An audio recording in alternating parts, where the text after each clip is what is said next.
So this is going to be a turbulent episode. We've had a turbulent past couple days inside of Oak Park and across the country, moreover. Our first story, protesters or whatever, they weren't exactly protesting. They were more like intimidating and destroying a guy's home. They vandalized the mayor or the village president. That's his role inside of the Oak Park Constitution. I think they call it a constitution, but he insists on being called a mayor, and whatever, we'll call him the mayor. This is according to the Wednesday Journal by Stacey Sheridan, our favorite reporter over here at the lounge with Luke Gilfillan. I believe both the articles in today's episode are by Stacey Sheridan. This one is called "Protesters Vandalized Mayor's Home as He Led Board Meeting," and I think protesters is probably not the right word for them. I actually think they might be affiliated with a certain group of people in Oak Park that have sort of propped up, but I don't know if it's confirmed in the article whether they were associated with them. I'll talk about that group in later episodes. I currently have no sources on them. I've just seen signs around the school advertising themselves. Like, they have some YouTube channel that I actually haven't looked at. But I think they were associated with this, but I can't confirm that. So I'm not going to talk about that group just yet. I'll save that for next episode. But yeah, a lot of stuff is happening in Oak Park over the recent thing. So a protest escalated to property destruction on the night of August 25th after a group of mostly teenagers assembled outside Oak Park Mayor Anan Abu Taleb's home during a virtual village board meeting where the mayor and trustees voted down a resolution to defund the Oak Park Police Department.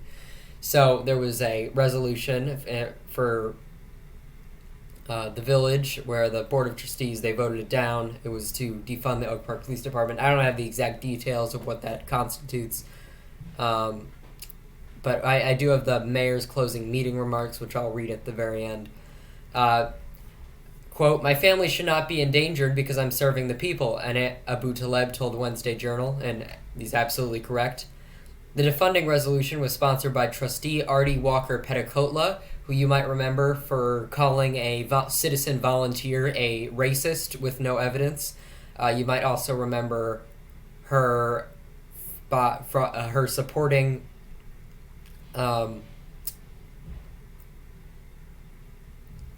what was her name? Susan Buchanan's tirade about how Abu Taleb, a Palestinian man, needs to shut up about any issues of race because he's, quote, white enough, despite the fact that Susan Buchanan is a white woman. But trust Artie Walker Petticoatla, who I'm actually not sure which race she is, she was in support of those things. She's behind it, I know that, said Abu Taleb in reference to Walker Petticoatla. So he thinks that Walter Petticoatla is behind this protest or intimidation of the mayor while he was on this call. They vandalized his home. I'll show you some images. You can see there's writing on the sidewalk. I can't exactly read that writing right now. It's upside down, I think. Yeah, I don't know why they would post the photos of upside down writing. There's a star on there. I don't know what that is. There's ACAB, which stands for All Cops Are Bastards. That's a phrase that's been going around the people in my grade. You can see that in the bottom left.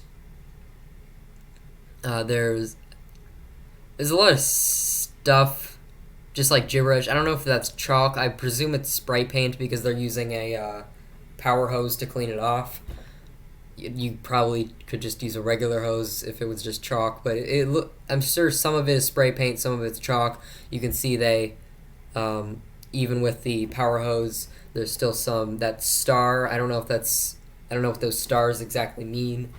I have doubt that it's affiliation with the Jewish religion, but who knows. The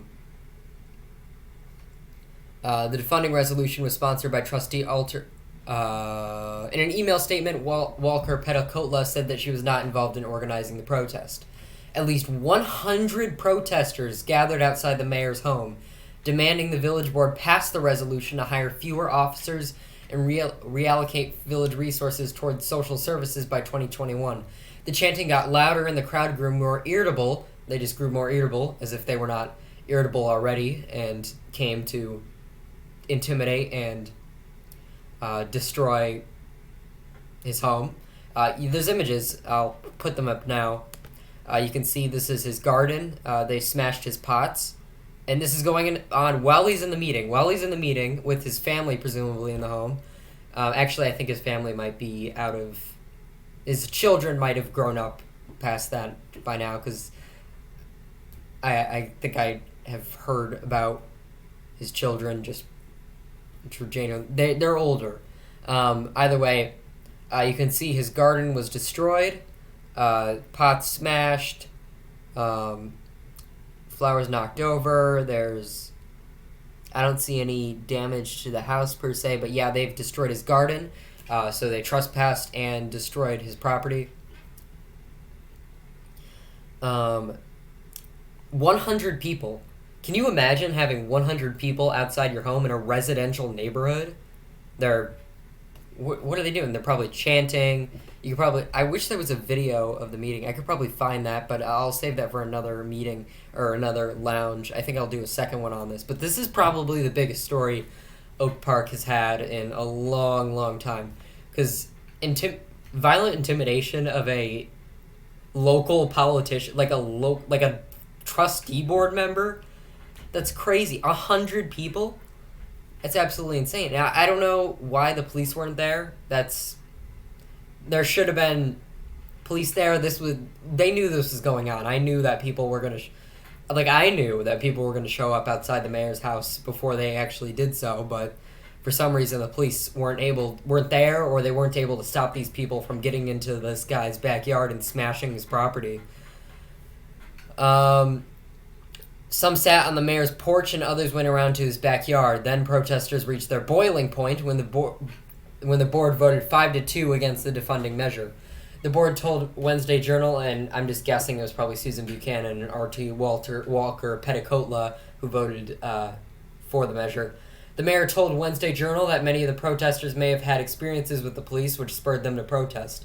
I understand why they want to protest, and I'm all for that, Abu Taleb said, but one does not violate other people's rights and civil liberties in order to seek a change. After the vote took place, Abu Taleb became visibly distracted and uncomfortable while giving his comments as protesters banged windows and knocked on doors. Some of the demonstrators chanted, "Come outside," to the mayor. Abu Taleb said he heard pounding and stamping. Yeah, I'm sure he would be visibly distracted if you had 100 people banging on windows, not breaking up your garden, and chanting, "Come outside." Yeah, I'm sure once they come outside, they're just going to have a peaceful discussion. They'll get a moderator from the Wednesday Journal to moderate this debate about defunding the police. It'll be totally civil after they destroy his property and all, and, come outside. Come outside. What are you doing? Are you cramped up in there? Are you scared of 100 people that are breaking your property? How could you be scared of that? I don't understand. Outside in Abu Taleb's backyard, protesters reportedly smashed potted plants, tore up tomato cages, overturned patio furniture, and threw eggs at the house. They also drew and spray painted the sidewalks with pictures of hands raising middle fingers and pigs. Pigs, obviously, because all cops are pigs. One drawing featured a pig and a mallet next to the words, "Break the piggy bank," along with multiple instances and irritations of "F the police."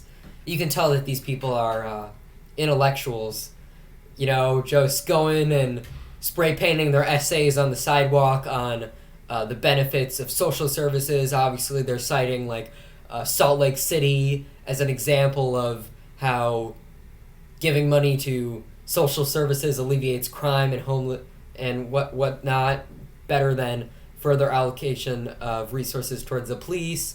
They're citing economic incentives and such. These guys are what should be intimidating our local politicians to agree with them. Abu Taleb told Wednesday Journal he was home alone for most of the meeting and texted his family not to come home to avoid confrontation with the protesters. Can you imagine having to like text your family saying, "Hey guys, don't come home because there's a bunch of 100 people being violent outside and banging on our windows and breaking our garden"? His wife, he said, came home anyway and at one point was confronted on their front porch by 4 or 5 young people, some without masks, who stood inches away from her face.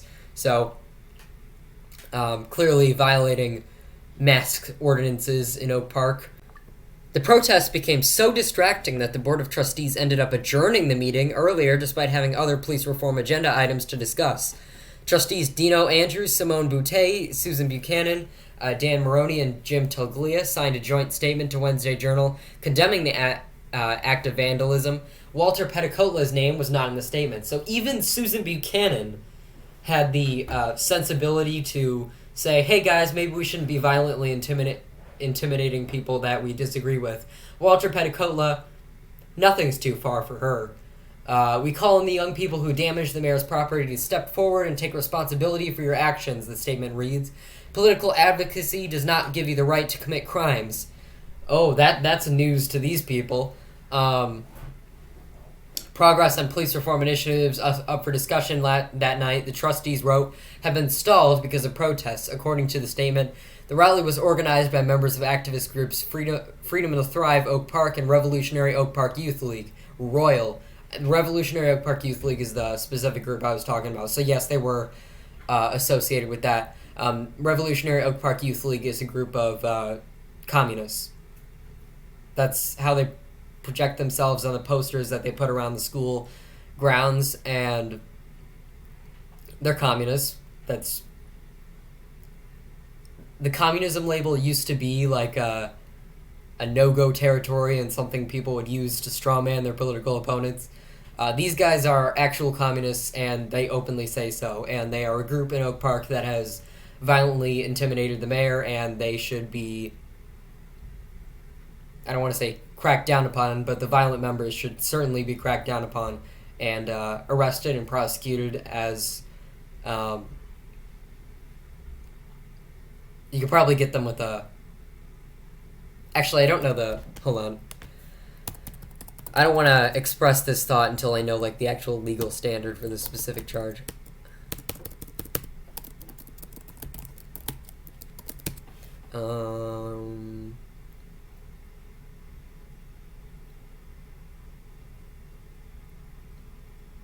No. Okay, so under the Illinois Code, it is a act of terrorism to attempt to intimidate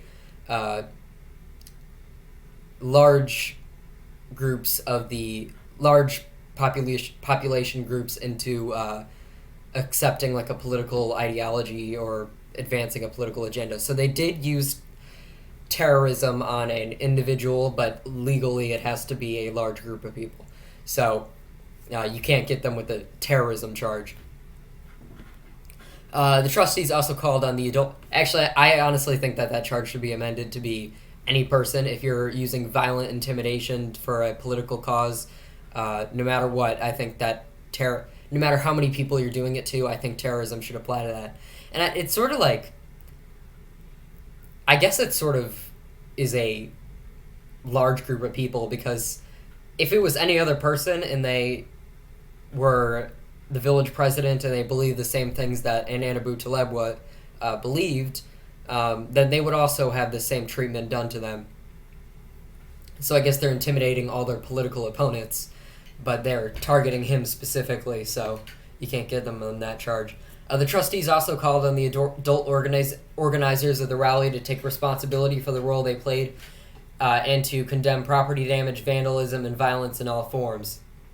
Trustees wrote that protesters discredited the cause and disrupted the democratic process, as well as cost the taxpayers money by acting in a way that required a response from the police and the Public Works Department.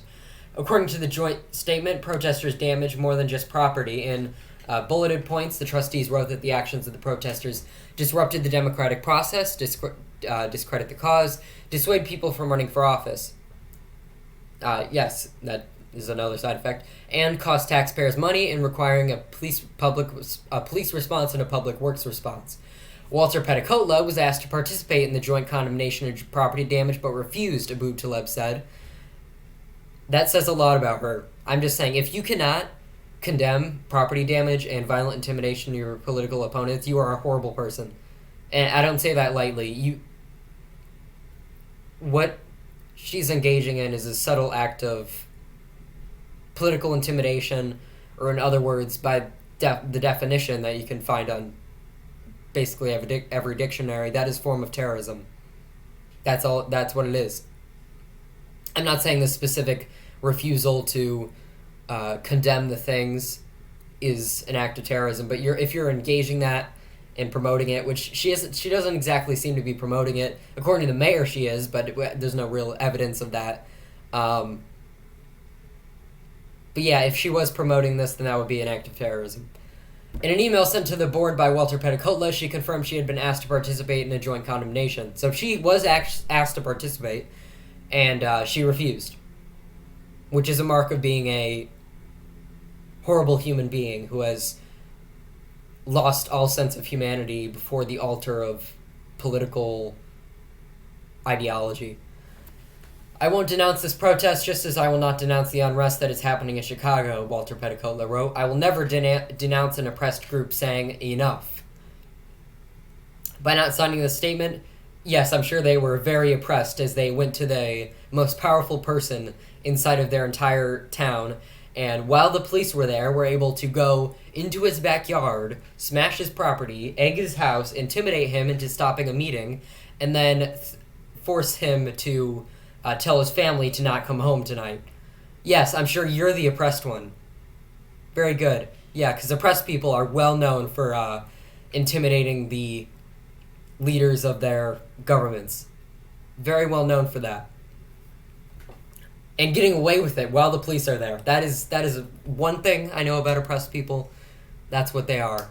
I'm not signing this statement. By not signing the statement, Abu Taleb says he believes Walter Petticola was condoning the events that took place August 25th, and he's right there. He's right. If you're not signing a statement that has been that they reached out to you to sign it, and you refuse to sign a statement condemning violence and terrorism, then yes, you are condoning it. It's just that simple. It's not that hard to sign a statement. Takes like 5 seconds.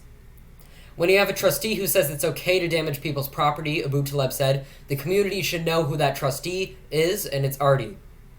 Abu Taleb also stated that Walter Petticola's decision not to sign was tantamount to an admission of instigating the rally. I don't think it was instigated by her, unless it can be proven that she was behind this Royale group, or she supported it, or organized this thing. I would say that, yeah, she instigated the rally, but as of now, I don't see any evidence of that. Actually, I haven't read the full article, so maybe there was evidence of that. The fact that she did not sign that letter to condemn such action is proof that she's behind it, said the mayor. If she's not behind it, she needs to come right out and say it. In her email to the board, Walter Petticola stated she played no part in planning or instigating the rally. I was not involved in organizing or planning this protest, and I will not denounce it, the email reads. So it's fair to say that she condones the violence in it if she refused to do so. It is not fair to say that she instigated it, given that she was not involved in organizing or planning the protest. I guess if she was involved in that Royale group, then it would be okay to say that she sort of instigated it. But at this point, I don't think it's fair. But if the mayor has some reason to think that, which I have no reason to doubt that he does, I'll go along with it. Her email also stated, if there's evidence provided, her email also stated that the village board was just as guilty of the disruptive activities attributed to the protesters in the trustees' joint statement. She said that the village board was just as guilty of the disruptive activities attributed to the protesters in the trustees' joint statement. The board is just as guilty of smashing people's property, using intimidation, throwing eggs at people, and forcing them to tell their family not to come home. The board is just as guilty of that. By doing what exactly? For voting to refund a police force which enforces the law? Yeah, they're just as guilty of that. I'm certain. They're encouraging violence by funding law enforcement.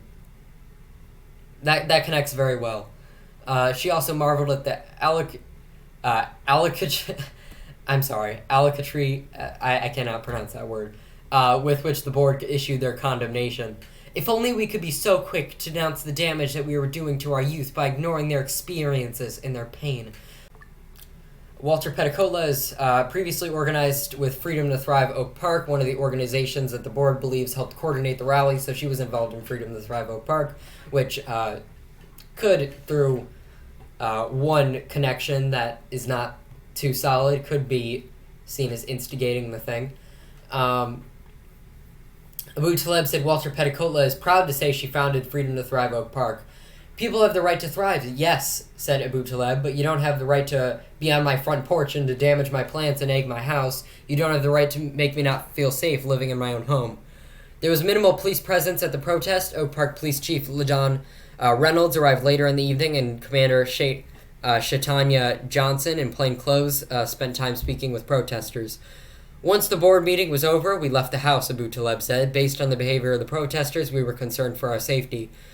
The Abu Taleb spent the next day salvaging the remains of the garden and cleaning up debris. Abu Taleb says he remains committed to reforming policing in Oak Park, and he was open to discussing police reform with anybody, anytime, including the protesters, whom he believes are being misguided. They're following bad leaders who are only interested in their own agenda, he said. A two-man crew from the Oak Park Public Works Department spent 2.5 hours Wednesday morning power washing spray paint and chalk off a public sidewalk and street outside the mayor's home. Abu Taleb said he and his family are so grateful for the outpouring of support from so many people that offered to help clean the house, replant the garden, sent text, flowers, and letters of support. As the mayor of Oak Park, Abu Taleb says he remains committed to serving the village, evaluating opportunities for reform within the police, and doing what he believes to be the best interest of its citizens. People need to feel safe at home, said Abu Taleb, and that's why defunding the police will never happen on my watch. And good for him.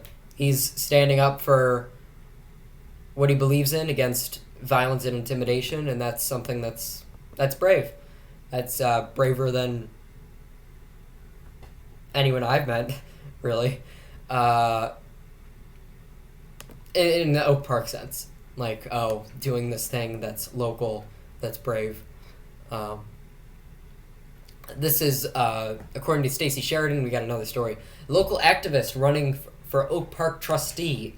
So, just when you thought you had heard the end of him with his run for Congress, his failed run for Congress the second time, Anthony Clark announced via a Facebook post that he is running for village trustee in a very short Facebook post Friday, August 28th. So just when you thought one member of the Oak Park Village of Trustees who would not be able to condemn violence on his political opponents was bad enough, you're about to get phase two. And the reason I say that is because Anthony Clark, this is just one small thing that I've seen of him. He posted on Twitter once in response to a headline showing a police officer who had a brick thrown in his face, and the face was bloody.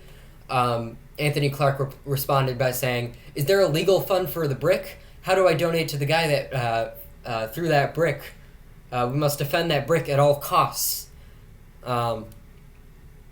Which is the mark of someone who is very much against violence against people they dislike. It's also worth mentioning that Anthony Clark is and I don't exactly have an issue with this. I'm fine with guns and whatever, but he is toted guns on social media and in a revolutionary tone, I guess you could say. Which, not the end of the world, but not exactly a pacifist here. The quote reads, "There is no better than adversity every..." A quote attributed to Malcolm X accompanied the announcement. The quote reads, "There is no better than the adversity, every defeat, every heartbreak, every loss contains its own seed, its own lesson on how to improve your performance the next time." Beneath it, Clark simply wrote, "I am running for Oak Park Village trustee." Clark is a familiar presence already at the village board meetings, often making public comments advocating for equity and police reform. He also founded Suburban Unity Alliance, a nonprofit formed to raise discrimination awareness of discrimination and promote equity in 2016. In a statement to Wednesday Journal, Clark stated he decided to run for trustee out of love for Oak Park. I'm willing to utilize the love that I have for this community to help drive out the hate in various forms that exist in the community, he said. This is a love that not only believes that Black Lives Matter, it is the love that believes that each and every member of the Oak Park community deserves a fighter dedicated to ensuring to the best of their ability that no matter who you are, what you do, how much money you make, who you are with, and what part of town you live on, you have a community that you can love, and you can believe that your community loves you back. Clark has harbored political aspirations long before he announced his intention to run for village trustee.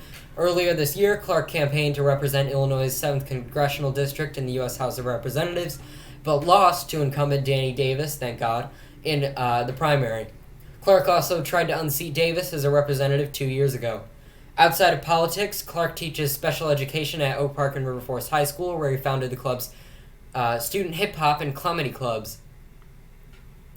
This continued fight and my decision to run for village trustee, Clark said, has been about the ideal that was coined years ago when diverse Oak Parkers joined me in the village streets in a call for change, more love and less hate. All right, thanks so much for listening to The Lounge with Luke Gilfillan. We're going to cover that Royale group. Maybe actually interview one of the leaders of it, if I can get in contact with them. Otherwise, thanks so much for listening, and goodbye.